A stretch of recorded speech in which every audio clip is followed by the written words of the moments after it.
Bismillahirrahmanirrahim. Assalamualaikum warahmatullahi wabarakatuh.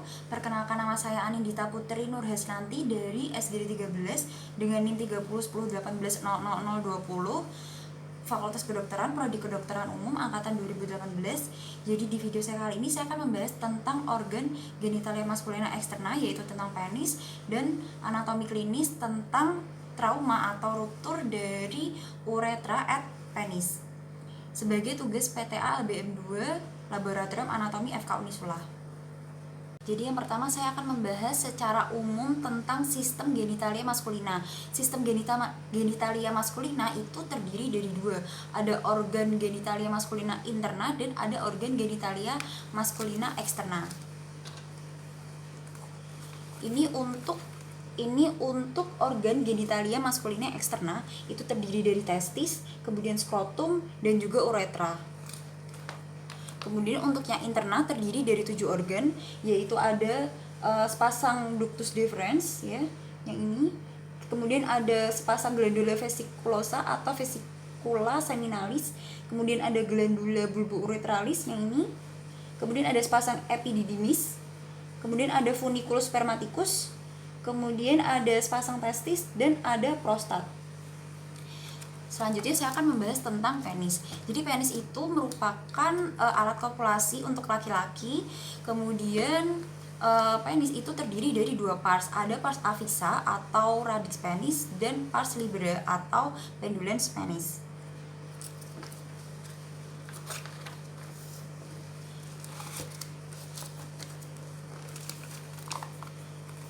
Ini adalah gambaran dari penis, ya, yang sebelah sini. Jadi ini pars afixanya. Kemudian ini yang menggantung bebas adalah pars libera. Yang pertama untuk pars afixa terlebih dahulu, itu terdiri dari 2 crura dan 1 bulbus penis. Ya, ini ada crus penis, kemudian ini ada bulbus penis, ya. Kemudian ini yang gambar sebelah sini. Ini ada 2 crus penis. Kemudian dia di sini ada corpus cavernosum penis. Yang di sebelah sini ada corpus spongiosum penis. Yang dimana 2 crura ini dia melekat pada facies medialis. Kemudian radix penis ini dia itu berada di dalam spatium perinei superficialis. Kemudian untuk pars libera ini yang menggantung bebas. Nah, pars libera ini terdiri dari 2 corpora cavernosa penis dan 1 corpus spongiosum penis, yang dimana corpus spongiosum penis ini akan melanjut dan melebar sebagai glans penis, yang dimana nanti akan melingkupi ketiga corpora ini. Ada 2 corpora cavernosa penis dan 1 corpus spongiosum penis. Dan di sini juga ada corona glandis.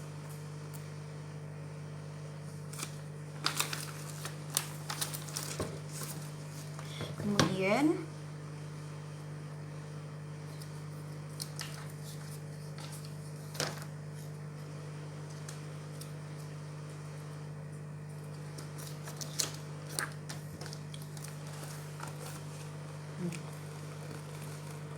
jadi untuk pars afixa itu dia melekat pada os pubis, os istii, dan membran perinei. Ini membran perinei.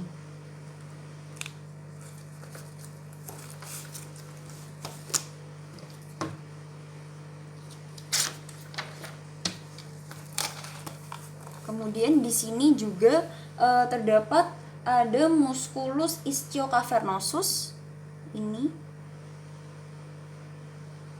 yang dimana musculus tersebut meliputi radix penis atau dari pars afixa. Kemudian di sini juga ada musculus bulbospongiosus, yang dimana dia meliputi kaudal dan lateral dari bulbus penis.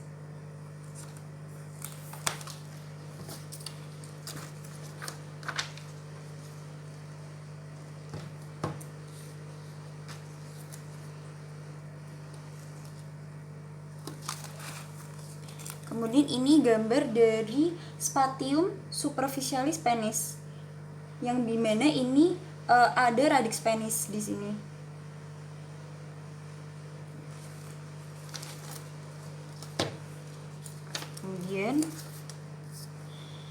Kemudian untuk fasia, untuk susunan-susunan penis,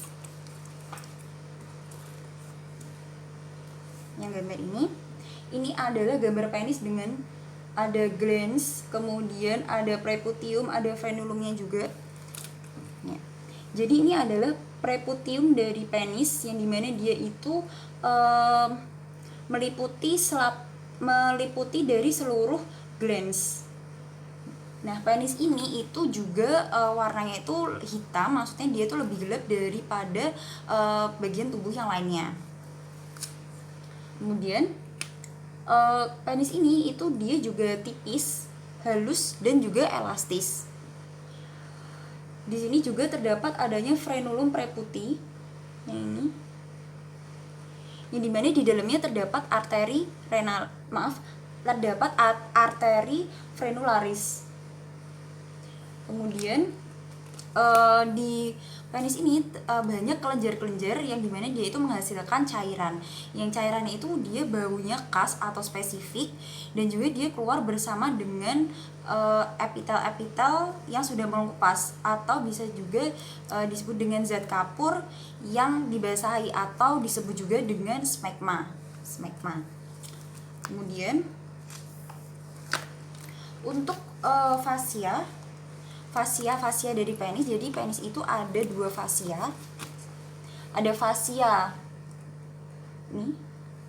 fasia penis profunda atau disebut juga dengan fasia dartos, dan ada fasia penis superficialis atau disebut terbalik. Jadi ini fasia penis profunda atau disebut juga dengan fasia Bach, dan ini adalah fasia penis superficial atau disebut juga dengan fasia dartos. Untuk fasia Bach ini dia adalah lanjutan dari fasia abdominalis superficial atau disebut juga dengan fasia Gallaudet. Kemudian untuk fasia penis yang superficial atau fasia dartos, dia adalah lanjutan dari fasia Camper dan fasia Scarpa. Dimana fasia dartos ini dia ini tidak berlemak dan terdapat otot polos di sini.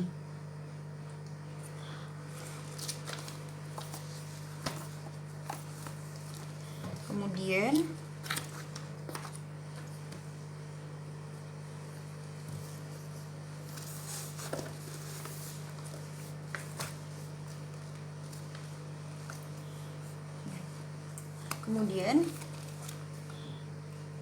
ini adalah gambaran ini penisnya ya.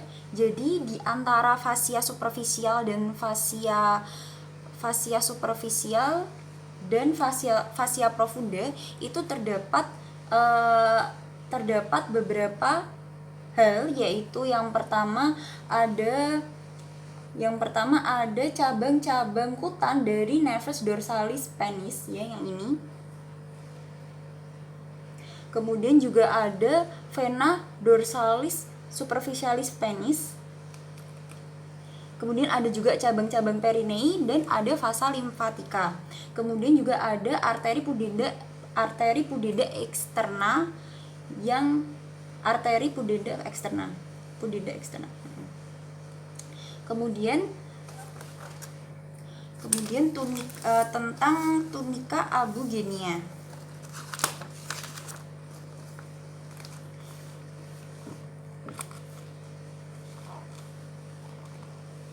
Ini gambaran dari tunica abugenia. Yang ini adalah tunica abugenia corpora cavernosa, dan ini adalah tunica abugenia corpora spongiosa.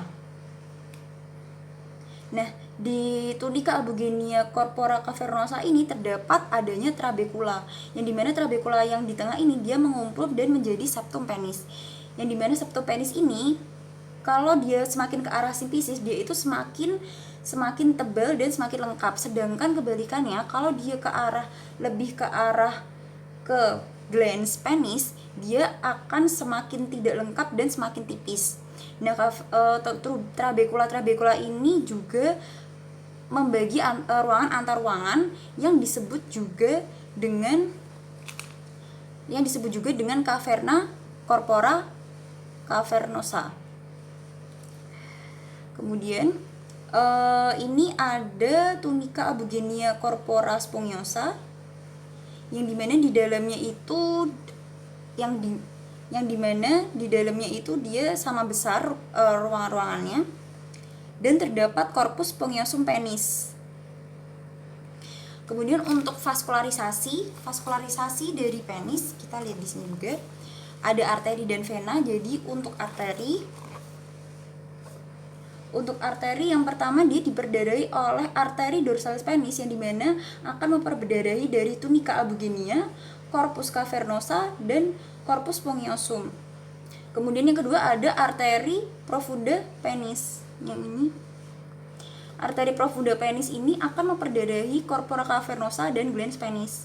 Kemudian yang ketiga ada arteri bulbo uretralis, yang dimana dia akan memperdarahi bulbus penis, dan ada arteri uretralis yang memperdarahi uretra. Kemudian yang keempat ada arteri pudenda externa superficialis, yang dimana nanti dia akan memperdarahi dari integumen penis.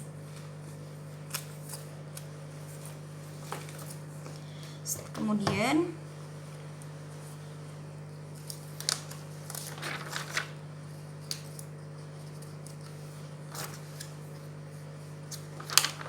untuk aliran limfatik dari penis,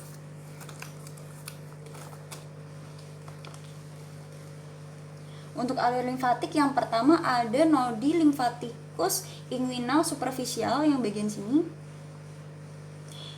yang dimana nodi lymphoidei inguinal superficialis itu dia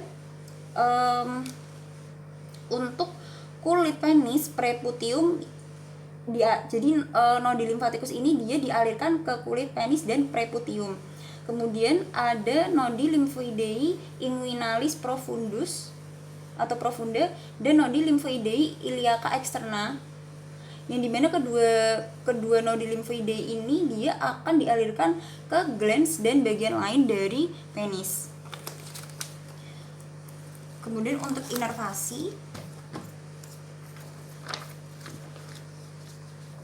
yang pertama ada nervus pudendus.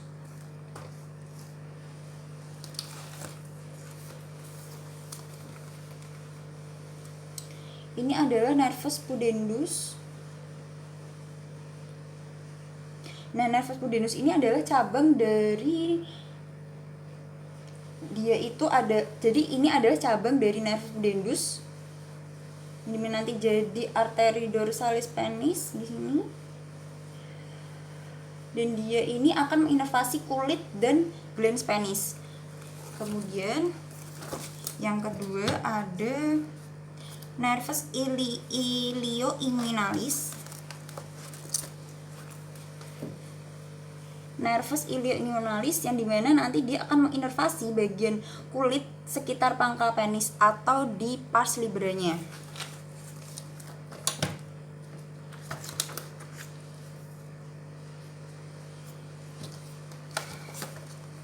Kemudian ini ada nervus cavernosa atau cavernosum yang ini, dan juga ada ramus profundus dari nervus perinei, yang dimana dia akan menginervasi bagian uretra.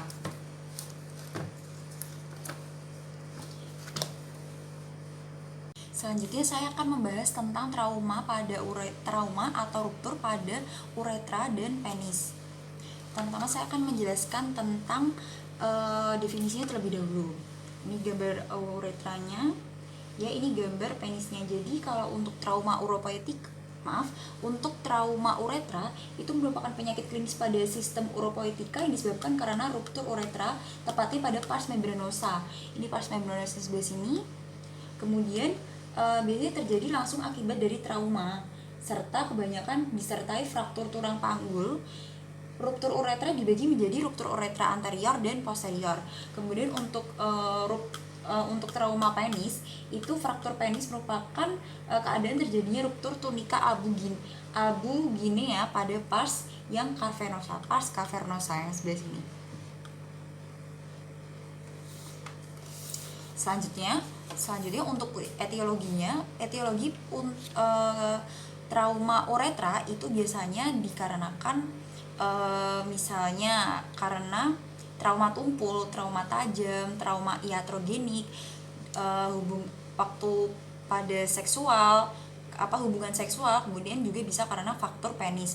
Untuk trauma tajam biasanya misalnya karena luka tembak, luka tusuk. Kemudian untuk trauma karena iatrogenik itu biasanya karena pemasangan kateter. Kemudian untuk trauma penis itu biasanya karena hubungan seksual atau penisnya tuh terbentur di perineumnya atau tulang panggul wanita, terbentur pada tulang panggul wanitanya. Kemudian misalnya pada saat ereksi itu dipaksakan untuk kembali ke posisi normal, atau misalnya pada saat ereksi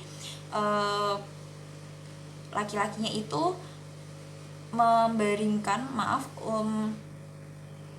tidur terbalik di kasur seperti itu.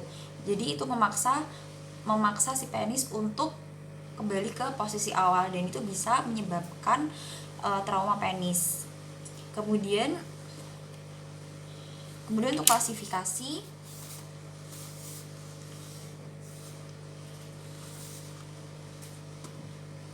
klasifikasi, ya di sini ada 5 klasifikasi. Jadi ini untuk yang normal seperti ini.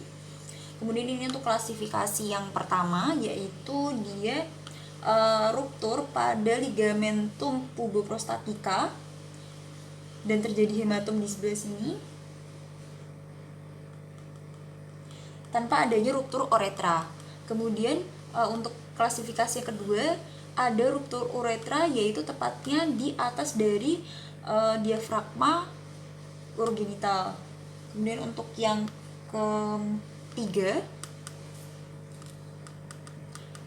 ketiga, ini ada ruptur parsial ataupun komplit pada uretra pars membranosa, disertai dengan gangguan di diafragma urogenitalnya. Kemudian untuk yang keempat, jadi ini ada cedera di kolom dari vesika urinaria yang melebar ke uretra. Kemudian yang terakhir, yang kelima, ini sudah cedera de uretra yang anterior. Selanjutnya untuk patogenesisnya. Patogenesis untuk yang pertama untuk fraktur uretra terlebih dahulu. Untuk fraktur uretra itu pertamanya biasanya karena adanya fraktur pelvis, yang dimana menyebabkan menembus lantai pelvis dan sphincter volunteer serta robekan pada ligamentum puboprostatica, yang menyebabkan merobeknya uretra pars membranosa dari apex prostat, sehingga bisa menyebabkan hematom di retropubis dan perivesika. Kemudian bisa terjadi retensi urin dan perdarahan dalam masif. Kemudian untuk fraktur prepenis biasanya dikarenakan cedera saat berhubungan seksual karena terbenturnya ke perineum atau ke tulang panggul wanita, sehingga bisa menyebabkan gejala-gejala klinis seperti hematom di retropubis dan retroperifisika, retensi urin dan perdarahan dalam masif. Kemudian untuk gejalanya bisa nyeri akut, kemudian kemampuan ereksi atau detumescence dan hematuria serta retensi urin. Kemudian untuk pemeriksaan penunjangnya bisa dilakukan pemeriksaan fisik berupa rectal tose, kemudian radiologis uretrografi retrograd dan uretroskopi. Kemudian untuk tata laksana pada trauma uretra dan penis, yang pertama untuk tata laksana trauma uretra di bagian anterior pada laki-laki jika dikarenakan trauma tumpul bisa dilakukan sistosomi suprapubik atau kateterisasi uretra untuk diversi urin atau uretroplasti. Kemudian jika dikarenakan trauma tajam bisa dilakukan eksplorasi dan rekonstruksi. Kemudian untuk trauma trauma uretra di bagian posterior pada laki-laki jika dikarenakan trauma tumpul dibagi menjadi dua, ada incomplete dan complete. Jika incomplete bisa dilakukan kateterisasi suprapubik atau uretra. Kemudian jika complete bisa dilakukan realignment, eksplorasi, rekonstruksi, dan pemasangan kateter suprapubik. Jika dikarenakan trauma tajam bisa dilakukan eksplorasi retropubis dan dilanjutkan dengan perbaikan primer atau realignment endoskopik. Kemudian untuk perempuan bisa dilakukan operasi rekonstruksi retropubis atau pada cedera leher uretra proksimal. Kemudian bisa dilakukan operasi penjahitan, dapat dilakukan dengan transvaginal jika terjadi cedera uretra pada bagian distal.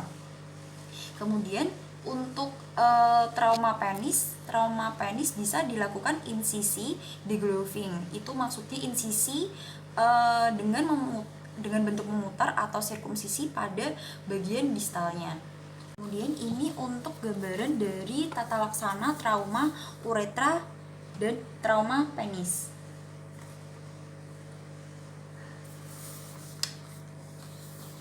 Baik, sekian dari video PTA LBM2 Laboratorium Anatomi dari saya. Terima kasih atas perhatiannya. Mohon maaf jika ada kesalahan kata. Alhamdulillahirabbil alamin. Wassalamualaikum warahmatullahi wabarakatuh.